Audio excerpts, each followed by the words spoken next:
सुख भैया कहाँ चले हमारा।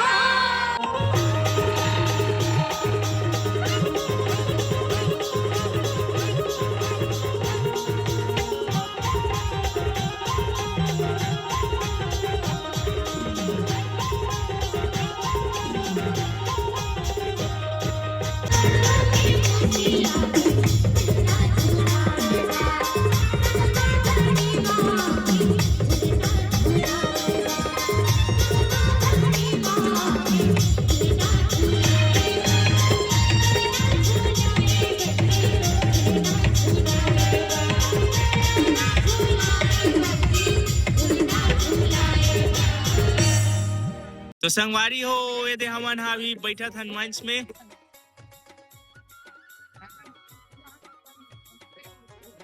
आगे पर अपना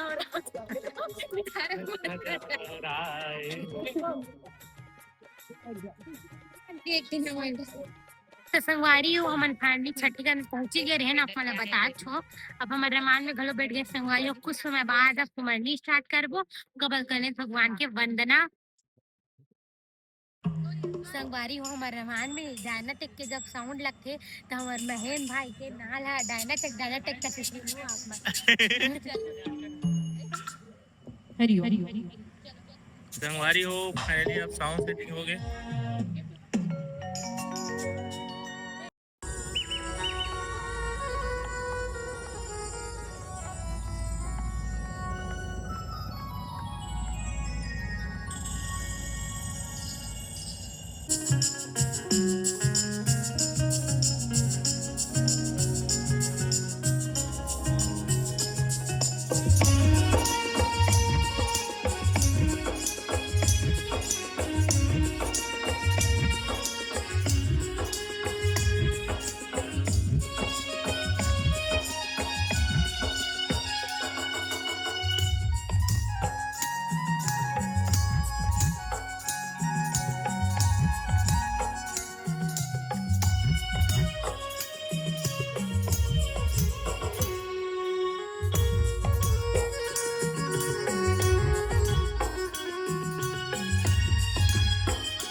बोली राजा रामचंद्र भगवान की जय हो।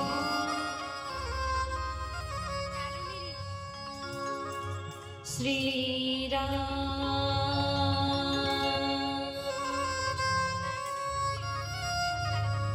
श्री राम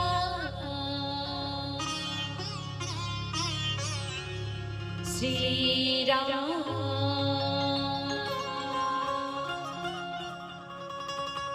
वरनाना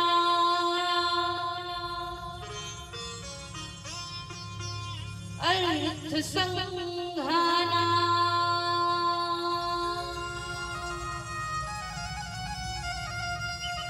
रसाला छंद सामपी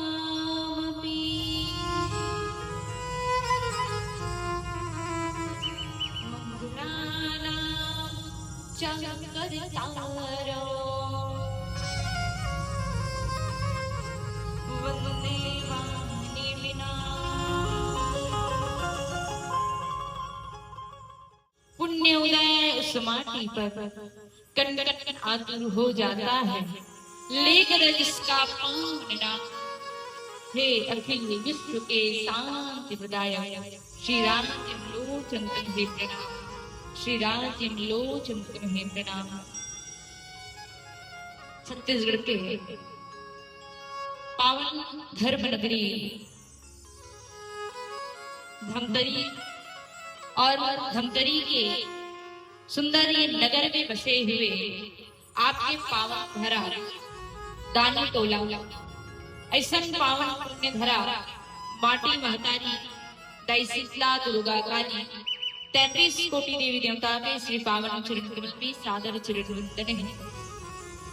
वक्रतुंड महाकाय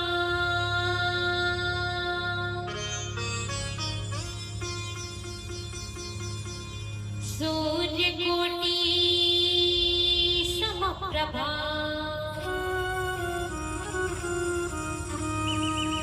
निर्विघ्नं कुरु मे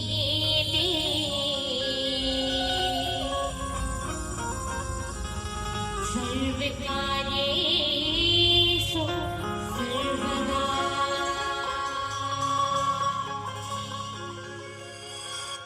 सर्वकार्येषु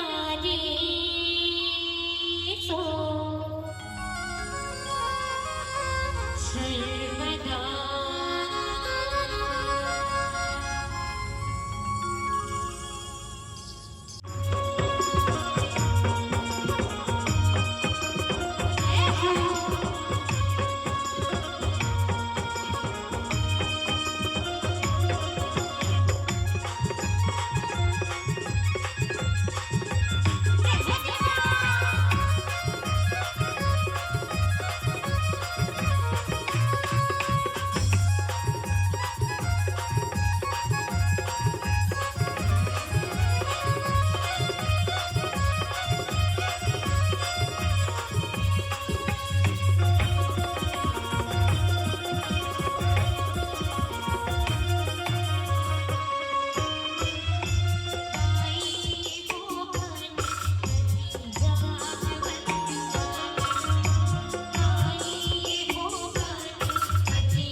राम जन्म सुख मोल, राम जन्म सुख मोल। योग अर्थात होते योग, लगन, एक शुभ समय, ग्रह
संगवारी हो, अभी आरती में रहोगे संगवारी हो, एकदम थक गयो संगवारी हो, गात ले गला इतना खजवात इतना मतलब एकदम हवर हवर बजाते नहीं तन्नी सबको टेम्पो फास्ट हो हाँ, गया एकदम फास्ट हो गई। आज एक तो टेम्पो मस्त है, साउंड एक नंबर है आज, मतलब बहुत दिन के बाद इतना अच्छा साउंड हमें मिले।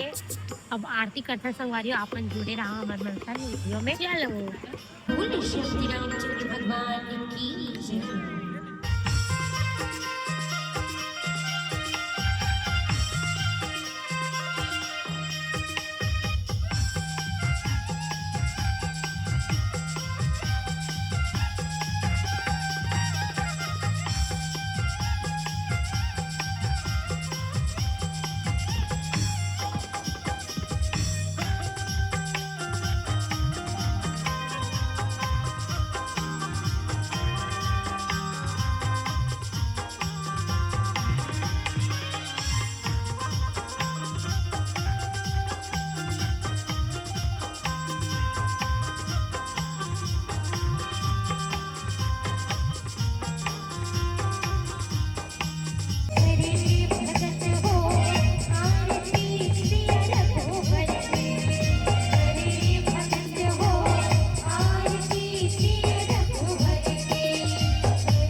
नाथ गोपाल गणेश भगवान के रूप में है और आप लोग भी आशीर्वाद प्रदान करना है और आवन आशीर्वाद देते हुए दोनों हाथ ऊपर और 3 बार जयकारा गाकर बालक भगवान के। चलिए दोनों हाथ ऊपर कीजिए। बोलिए गगनवासी की जय हो, बोलिए गगनवासी जी की जय हो, बोलिए गगनवासी जी की जय हो। तो संगवारी हो हमार आरती कंप्लीट हो चुके हैं।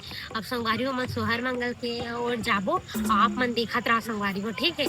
बाजा थे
संगवारी हो दादी और दादा इतना चलिए। पानी गिरा कि पूरा भीग गया। हम देखो इधर संगवारी पानी हो, गिरा देगा कनगिरा जी अब्बा झूठ बोल रहे संगवारी हो पूरा सब अभी जन पानी टिप टिप चालू हो गए भीज गए हैं। अभी हम दादी दादा के इंतजार है और दादी दादा मन नहीं आवत फाइनली आ गए।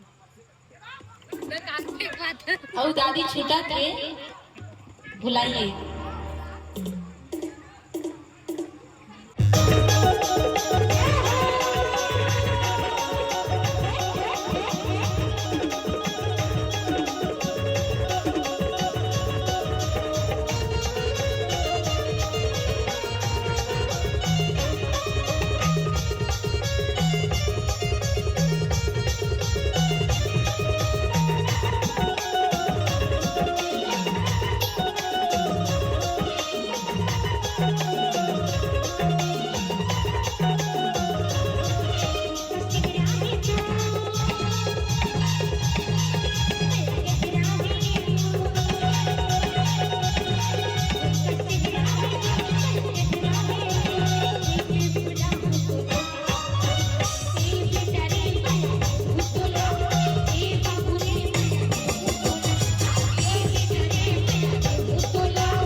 बाबू के चाचा और चाचा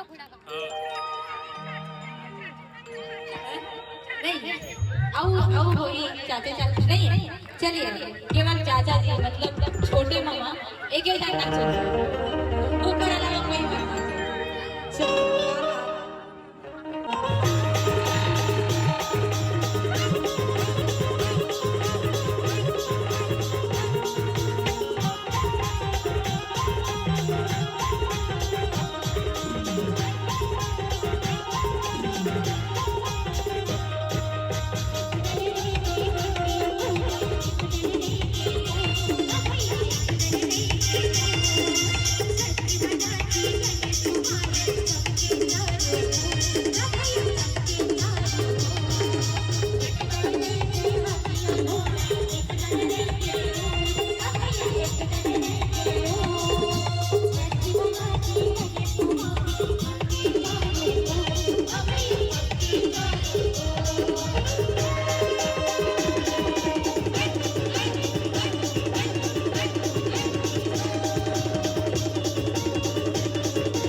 भैया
संगवारी हो मस्त गाज बजाते रहे धमाका होत रही से लेकिन साउंड बंद हो गया लेकिन अब मैं नहीं चाहती कि साउंड चालू हो की वोल्टेज कम हो गया। थक गया ना नचैया मन थकत नहीं है। दीदी एक बार दीदी एक बार वो बंद कर दीदी एक बार संगवारी हो ओती ओती उड़े रेडिया और भैया मन हमला दीदी एक बार कहा थे पानी है अभी यहाँ पर हाहाकार मचा हुआ है और ये महाशय अपने कपड़े को घर में भुला कर आ गए हैं। चलो संगवारी हो मैं यहाँ जल्दी में ब्लॉग बनाई के कलस में और कौन? छोटू बना संगवारी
तो जय जोहार जय श्री राम संगवारी हो। फाइनली हमारा रामायण प्रोग्राम कंप्लीट हो गया संगवारी हो।